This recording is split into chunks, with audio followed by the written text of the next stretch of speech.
બુટલેગરો, પ્રોહિબિશનના આરોપીઓ કે GP act 135 કે જે કઈ કામગીરી કરવાની હોય, જેના વિરુદ્ધ વધુ ગુનાઓ દાખલ થયેલા હોય, હાલમાં જેઓ ન્યુસન્સ વેલ્યુ ધરાવતા હોય તે તમામ વિરુદ્ધ કાર્યવાહી કરવાનું અભિયાન ચાલી રહેલ છે। તે મુજબ જો કોઈ આ ટાઈપના ઇસમો હોય, ગેરકાયદેસર વીજ કનેક્શન ધરાવતા હોય તો તે કનેક્શન ઉતરાવી લેવાનું, અથવા તો ગેરકાયદેસર બાંધકામ હોય તો બાંધકામ તોડી પડાવવાનું અભિયાન અમે હાથમાં લીધેલ છે। તે મુજબ અહીં આપ જોઈ શકો છો કે આ એક ગેરકાયદેસર બાંધકામ છે કે જેમાં વીજ કનેક્શન હતું, જે પીજીવીસી દ્વારા ઉતારી લેવામાં આવ્યું અને હાલમાં જેસીબી દ્વારા રાજકોટ મ્યુનિસિપલ કોર્પોરેશન દ્વારા આ ગેરકાયદેસર બાંધકામ તોડાવવાની કામગીરી અમે કરાવી રહેલ છીએ।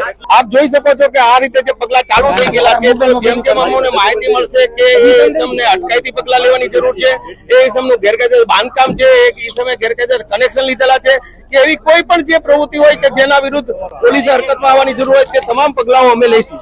કઈ રીતના કાર્યવાહી ચાલુ રાખવામાં? એ તો મેં અગાઉ જણાવ્યું તેમ 756 ઇસમોની યાદી છે, પણ દરેકે દરેકના કઈ ગેરકાયદેસર બાંધકામો કે ગેરકાયદેસર વીજ કનેક્શન હોવાના નથી, પરંતુ આ એક સર્વે છે અને એના ઉપરથી કાર્યવાહી કરી રહેલ છે।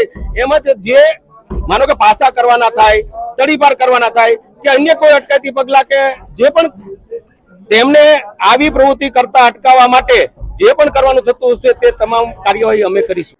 સાંજ સમાચાર ફેસબુક પેજને લાઇક કરો, વિડીયો શેર કરો અને વધુ વિગતવાર સમાચાર માટે sanssamachar.net વિઝિટ કરો।